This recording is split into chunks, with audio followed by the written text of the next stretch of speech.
The 6 craziest stunts in movies. Hey Crash, today we're going to talk about the 6 craziest stunts in movies. Awesome! We're finally doing a cool topic! Hold on a sec, I gotta go grab something. Oh jeez, here we go. Every chance he gets he grabs this out. Oh yeah, this is more like it. In fact, I think I can cover this list. Culture, why don't you just sit back and relax? But I wrote out a whole list already. Number 1, when Steve-O from Jackass put a fishhook through his cheek. Crash. Number 2, when Johnny Knoxville from Jackass had to fish that anaconda out of the ball pit. That's not what I... Number 3, when Ryan Dunn from Jackass stuck a car up his... Crash, that's not the type of stunt I was talking about. I knew you were going to be like this, but I wanted to pick a topic you'd be interested in. So I brought in some extra help to rein you in. Everybody, please welcome professional Hollywood stuntman and YouTuber, Rustik Bodimov. Hey guys, happy to be here. Awesome, a stuntman? Let me see where you've been stung by bees. Or maybe a snake bite? You ever been charged by a bull? Crash, I don't think you get it. Rustik is a real stuntman. He's worked on TV shows such as Shameless and Grimm, and films such as Sparks and Pandemic. He even played Anthony Padilla's stunt double in Smosh the movie. I know, Culture. I just want to know how many times he's had to electrocute the fuck out of himself. That's all. I hate to be the one to tell you this, Crash, but stuntmen don't really do stuff like that. My real job is to train to be able to do stunts efficiently and to go home without any injuries. If you get injured as a stuntman, you're either out of work until you heal up, or you have to play down your injuries and continue to work while hurt. Our skill set comes into play when we're able to make things look painful when in reality they really aren't that painful. Aw, that's no fun. See, the thing is, Rustik, Crash likes to see people in pain. Come on, Crash, pick up the attitude a bit. It's like magic. When you learn how the trick is actually done, there's a special little bit of magic in the dedication, skill, and execution of the trick. In the same way, just because people aren't actually getting hurt in the stunts, doesn't make it any less impressive. In fact, I'd say it makes their job all the more impressive. Wait, magic isn't real? No! See what you've done though, Culture? Don't worry, Crash. The best part about stunts not hurting anyone is that they can be repeated over and over. The best example of this is in fight choreography. One of my favorite fight movies is called The Raid, and although there are some moves that are brutal, almost all of the choreography can be repeated safely. Yeah, just like in wrestling. What do you mean, just like wrestling? What I mean is... Whoa, Culture. Think carefully what you're about to say. Right.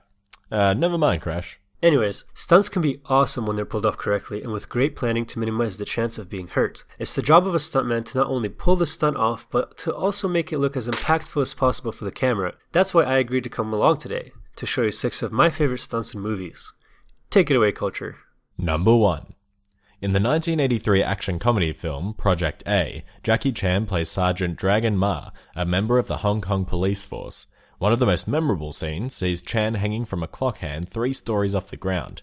When his fingers finally give out, he falls, crashing through 2 awnings and landing practically head first on the ground. Onto a soft mattress waiting below, right? Nope, just the hard ground. And he performed the stunt a total of 3 times because he insisted on getting the fall to look just right. Understandably, it took Chan several weeks to get up the courage to do the stunt. But unlike a daredevil, the fall was carefully planned out and designed to minimize injury. The fact that Chan could even get 3 takes done is proof enough. In saying that, though, he did suffer some severe cervical spine damage. The final cut of the movie played 2 takes of the fall back to back, presumably to capitalize on the effort that Chan had put in. Where the hell does he even get the ideas for stunts like these? Well, the clock tower stunt was inspired by an iconic scene from Safety Last, one of the greatest silent-era films starring Harold Lloyd. Although Lloyd never actually dropped off the clock hand, apparently Chan thought it would be a cool idea to fall 3 stories, with nothing but thin pieces of tightly stretched cloth to cushion his fall. Number 2. In the 2004 French action film District B13, David Bell plays Leto, an anti-gang rebel in a police-sanctioned ghetto. To Western audiences, such as ourselves, we may better know the 2014 remake, Brick Mansions, with Paul Walker. The film is famous for introducing parkour to a mainstream audience. In case you didn't know, parkour is often called the art of movement. It is a physically demanding sport where you train yourself to move through an environment as quickly as possible, typically in an urban setting, by running, jumping, and climbing. Sounds sort of lame. Trust me, it's not. This movie is what inspired me to start training to be a stuntman in the first place.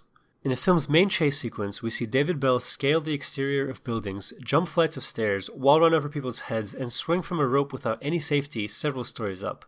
And that's not even mentioning the biggest stunt, a huge jump across 2 buildings, 4 meters across and 3 meters down, without the use of any pads to soften his fall. David Bell himself is pretty impressive outside of the movie world. He's one of the pioneers of parkour, which he learnt from his father and popularized. The activity has become popular not only due to the skill needed to pull off its associated maneuvers, but also because it blends two types of strategy, planning out an efficient route, but also thinking quickly to adapt to the environment as it changes around you. Number 3.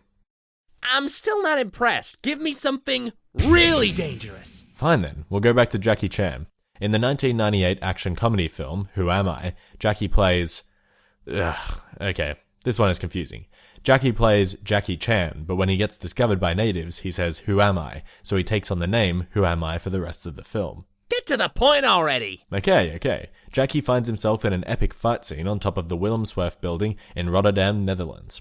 In an effort to make a quick escape, he locates a sloped glass roof on one of the building's sides and proceeds to slide down it.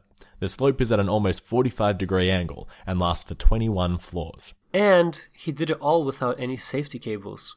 Being the pro he is, Jackie even managed to make the death-defying stunt look comedic by switching up falling styles as he plummets towards the bottom. But leading up to the stunt, he was hesitant and had to get a fellow stuntman to test out the stunt before him from a lower height. Jackie Chan ended up walking away from the stunt completely unharmed. So what? He went down a really long slide. Big whoop. I mean, that even sounds fun. I said I wanted danger, not a fucking kid's playground attraction. Number 4. Then how about this next stunt of Jackie's? In the 1986 action comedy film, Armor of God, Jackie plays... Say it? Oh god, these names just keep getting worse. Jackie plays Asian Hawk, a name which seems kind of iffy on the racist scale. But whatever, I mean, he wrote and directed the film himself. In this scene, Jackie is fleeing a group of angry natives after stealing their artifact. He jumps off a cliff and lands on the top of a hot air balloon high above the ground. He then scales the side to get himself safely into the basket below. However, the stunt was actually accomplished by getting Jackie to jump out of an airplane with a parachute, not that that's any safer. For the footage of Jackie jumping off the cliff, they actually rigged him up with cables because Jackie had no base jumping experience. Then they simply cut the two pieces together to make them seem continuous. Oh, come on. He didn't even really jump off the cliff onto the balloon? Boring. Quite frankly, I think that jumping onto the balloon from any height would be scary. Number 5. How about we switch to something less about height and more about speed? In the 1939 Western film Stagecoach, John Wayne plays the Ringo Kid, an outlaw. But it's not John Wayne that we want to talk about. It's the stuntman who designed and performed one of the most famous stunts in movie history, Yakima Canutt. Born Enos Edward Canutt, he got the nickname when a newspaper incorrectly cited him as being from Yakima, Washington, and the name stuck. John Wayne took much of Canutt's personality for his acting roles, such as the drawling, hesitant speech, and hip-rolling walk. Before getting into Hollywood stunt work, he was a professional rodeo rider, having won the Olympics of the West in 1917. Oh, cool. Don't worry, I hadn't heard of it either. The stunt involved falling off of a horse and rolling between the legs and wheels of a 6-horse stagecoach. And this was done back in the days before safety harnesses and green screen. Canutt really slid between the beating feet of 6 horses. Back in the old days of stuntmen, there definitely was an attitude of who was man enough to do the most dangerous thing. There's no way he could pull that off. For performing the trick, Canutt told his team, "You have to run the horses fast so they'll run straight. If they run slow, they'll move around a lot." He also remarked how he had to hold his arms close to his body, otherwise the front axle of the coach would have knocked his elbows right off. Sounds easy enough. Number 6. You're starting to look a little worried there, Crash. How about one last example to show you how badly these stunts can go? In the 1985 action film Police Story, Jackie Chan plays Hong Kong Inspector Chan Kakui. Really? Jackie Chan again? I'm sorry he's done so many awesome stunts. In this scene, Jackie spots his target on the ground floor of a shopping mall and decides to take a speedy descent to catch him. He jumps onto and slides down a 70-foot tall pole with attached Christmas lights, using it like a fireman's pole. Jackie recalled in an interview the experience of seeing the lights crackling and popping around him. Sounds awesome! It is awesome, except for a few key facts. First of all, Jackie Chan had to deal with the shards of glass and stinging electricity around him as he slid down the pole. Not to mention the fact that the pole was hot from the surrounding lights, giving Jackie Chan second-degree burns on his hands. And to top it all off, Jackie had to crash through a glass and wood partition before hitting a hard marble floor at the bottom of his descent, which ended up breaking his back and dislocating his pelvis. Oh, well, that's, less awesome. So you see, Crash, there's a difference between stuntmen and daredevils. Yeah, from what you're telling me, it seems like stuntmen have a much bigger budget. Well, While the stunts we just talked about do have a daredevil aspect to them, the intention of each of those gags was never to injure the stuntman. The genius of stunts lies in taking impressive feats of physical agility and endurance and making them replicable. I suppose you have a point. Besides, I don't really want a snake to bite me anyway. Seems like quite the shitty idea.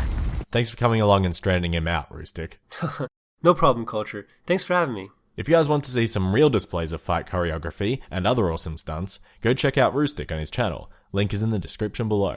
Follow CultureCrash on social media!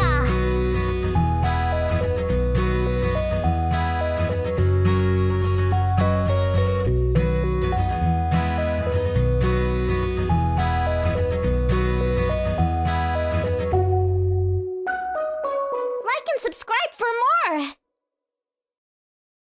If you would like to support the show, then head on over to the CultureCrash Patreon page where you can receive rewards for your support.